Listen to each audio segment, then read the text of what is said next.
there, it's Natasha, and thank you so much for joining me today. Today we have a really simple technique, and if you have been card making for even a short length of time, you've probably got something that you are able to use to create this really simple background. And these are really simple backgrounds that I love creating when I don't have to think too much about it. And honestly, it's a really loose concept, so you can kind of do your own thing, and it's probably going to turn out looking pretty good. Now, as well as creating really easy backgrounds, I was also going for kind of a faux chipboard or wooden embellishment kind of look, and I think I did pretty well today. So anyhow, I have started off with some embossing folders, and this gives us a main texture in the background.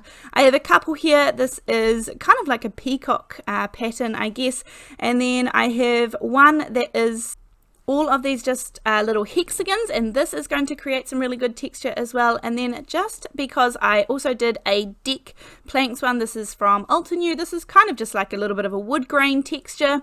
And then when I was thinking about what I wanted to go for today, I want to use the wood grain kind of style, but you can definitely do this with any embossing folders and any die cuts at all.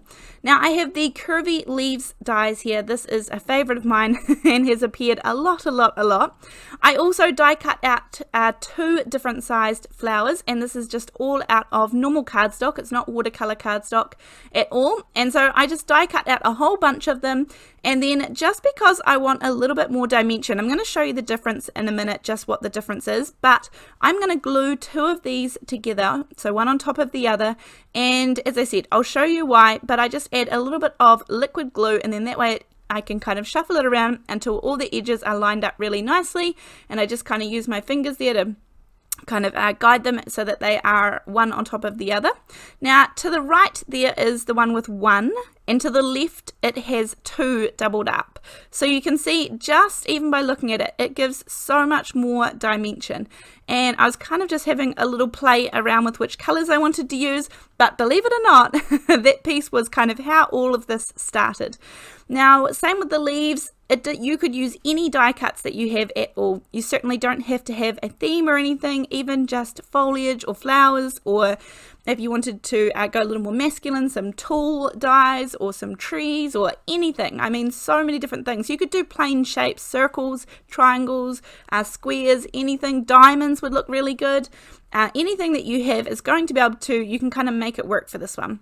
Now, just deciding which background I want to do, and the reason that I used a textured or embossed background is just because it lets the ink kind of settle into lots of different little crevices and holes, and that's what I am going for. I want a really textured kind of background that the ink can pull and be a bit darker in some places and a little bit lighter in some places. So I was thinking about those kind of wooden, those really thin wooden chipboard embellishments that you can purchase. But of course, I want to try and make something that looks similar on the background and kind of just have it look a little bit wooden. Looks like I've kind of glued on wooden chipboard embellishments onto a wooden background. And I mean, give or take, I'm still working with paper and I'm not magic, so I know that it's not going to look exactly like that, but that's what I kind of had in my head. And I need to use the ink colors that I already have, and I actually only own one brown ink color in my Distress Oxides, which is what I'm going to be using today. So yeah, I guess I just have to be creative and use a few different techniques to kind of get that texture that I'm looking for and the pooling of ink, which is going to cause kind of lighter and darker spots as well. Now, the reason that we're adding on all of these things on top is so that we get more of that pooling around these images, around these die cuts. So I'm just adding on all of my little die cuts. At this point, they are all 2 layers thick, every one of them, and I am just making sure that I have glued these down pretty well, because I'm going to be adding a lot of water to this, and these are not watercolor cardstock, so I want to make sure that they're going to be okay, and so I want to make sure that they're really dry, the glue is really dry, before I start adding ink and water and things everywhere.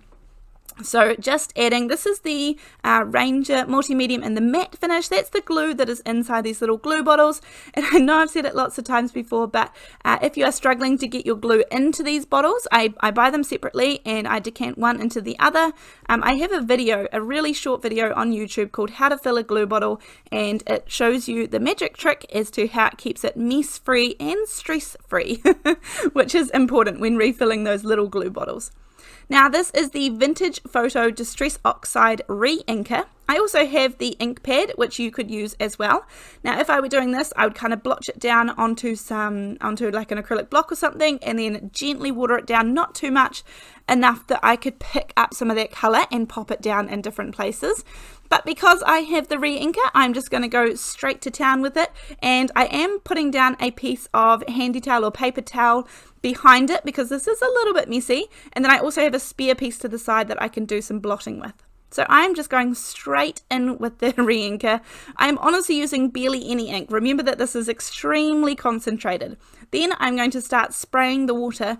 Now I only put the ink on the background. I didn't put it on the little die cuts, but it will kind of spray there because the water is obviously going to move around and move everything, and kind of it all gets a bit fun at this point. But this is where it all kind of starts to happen. And as I said, you can do this with any colours at all. You certainly don't have to go for the wooden look. And I really like this technique because it is very loose. There's no right or wrong. There's no kind of way to do it or way that you shouldn't do it. I just spray down my little ink spots that I created, and then sometimes I will dab up some of the water or the ink that is sitting on top of some of those embellishments. And then once this has all dried, this is what it looked like after the first little spray down.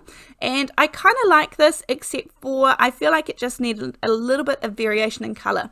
So I'm actually going to take a tiny little bit of chipped sapphire, and for this one I'm going to splotch this down on an acrylic block, kind of like I first said that I would do with the vintage photo if I didn't have the reinker. And I start off being really gentle and kind of putting some of the ink into around those die cuts, and then I just kind of go for gold because I like the look and I like the color that is there. It's mixing nicely with the brown, and so I am just going to add a little bit more and kind of get a little bit more water and a little bit more ink on there. As I said, you can absolutely just have a play around, and this is a really kind of easy technique. I did also just want to mention that obviously for this technique I'm using water reactive inks, so the Distress Oxides are going to do that, normal Distress inks do that, the Simon Hurley inks do that, Catherine Paula inks do that. I mean, there are lots of inks that are water reactive, but I wouldn't be trying the same technique with my VersaFine Clear inks or something like that, pigment inks which aren't going to move and be reactive with water. You could also do this with watercolor, you could do this with gelatos, you could do this with watercolor pencils. I mean, so many different options. It certainly doesn't have to be ink pads and re-inkers. To finish this card off, I'm keeping this super simple.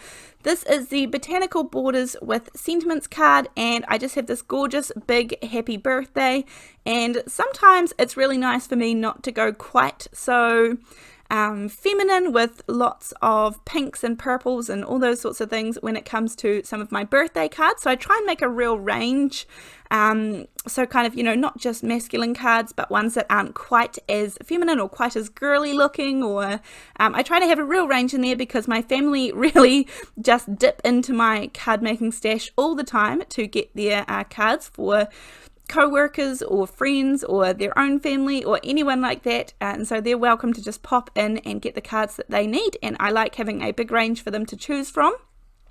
Now I did do a couple of die cuts of those same curvy leaves in vellum, and I thought I might pop them kind of coming out of the sentiment a little bit, but actually I just decided to keep this really plain and simple. I really like this background, and the more I looked at it and kind of added things to it, it was just kind of too much. There's already a lot going on in the background.